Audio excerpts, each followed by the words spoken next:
મત આપે છે એ છે કે જ્યારે દુનિયાની અદાલત થાકી જાય ને ત્યારે મારો દ્વારકાધીશ બેઠો છે. પૃથ્વી પરના ન્યાયાધીશ ભલે ગમે તેટલા વિદ્વાન હોય, પણ તે આખરે એક માણસ છે.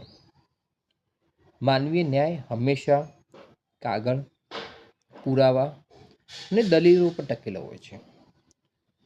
ઘણીવાર એવું થાય, સાક્ષી ફરી જાય, પુરાવા સાથે છેડછાડ કરવામાં આવે તો ન્યાયનું તાજુ નમી શકે છે.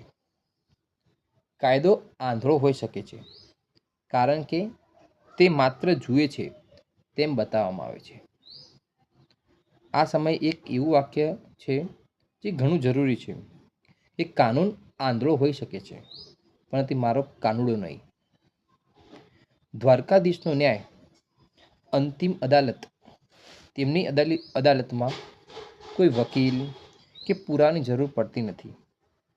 તે માત્ર ઈરાદો જુએ છે કે માણસ શું કરે છે, તેના કરતાં તે કયા ભાવથી કરે છે તે દ્વારકાધીશ જુએ છે. કર્મનું વિધાન, માણસ કદાચ દુનિયાની નજરમાંથી બચી શકે, પણ કર્મના કાયદામાંથી તે ક્યારેય બચી શકતો નથી. ભગવાનનો ન્યાય તમને તત્કાલ નહીં દેખાય.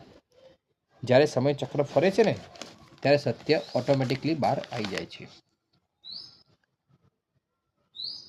તમને એક પ્રસંગ યાદ હશે, દ્રૌપદીનો ચીરહરણ, કે જ્યારે કૌરવોની સભામાં ભીષ્મ પિતામહ, દ્રોણાચાર્ય, ધૃતરાષ્ટ્ર જેવા મોટા મહારથીઓ જ્યારે મૌન ધારણ કરીને બેઠા હતા અને ન્યાય કરવામાં નિષ્ફળ થયા હતા, ત્યારે દ્રૌપદીએ દ્વારકાધીશને યાદ કર્યા હતા. દ્વારકાધીશે ન્યાય પણ આપ્યો હતો અને અન્યાય કરનારા કૌરવોનો વિનાશનો પાયો પણ એ દિવસે જ નાખ્યો હતો. આ સાબિત કરે છે કે જ્યારે માણસ હારી જાય છે ત્યારે તે ઈશ્વરને યાદ કરે છે. માણસની અદાલતમાં સાબિત કરવું પડે છે, જ્યારે ઈશ્વરની અદાલતમાં સત્ય સ્વીકારાય છે. કર્મનો હિસાબ રાખવો પડતો નથી, કારણ કે જગતનો જે માલિક છે તે ભૂલ કદી કરતો નથી. ભગવાનના ઘરે મોડું થાય, પરંતુ અંધેર નથી. જો તારું પાત્ર ચોખ્ખું છે ને તો જરૂરથી તને ન્યાય મળશે જ. જો તમારી સાથે અન્યાય થયો હોય તો ગભરાશો નહીં, કારણ કે ઉપરવાળો બધું જુએ છે.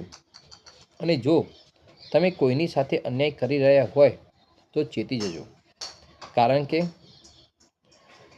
એની લાકડીમાં અવાજ થતો નથી, પરંતુ ફટકો બહુ જોરદાર વાગે છે.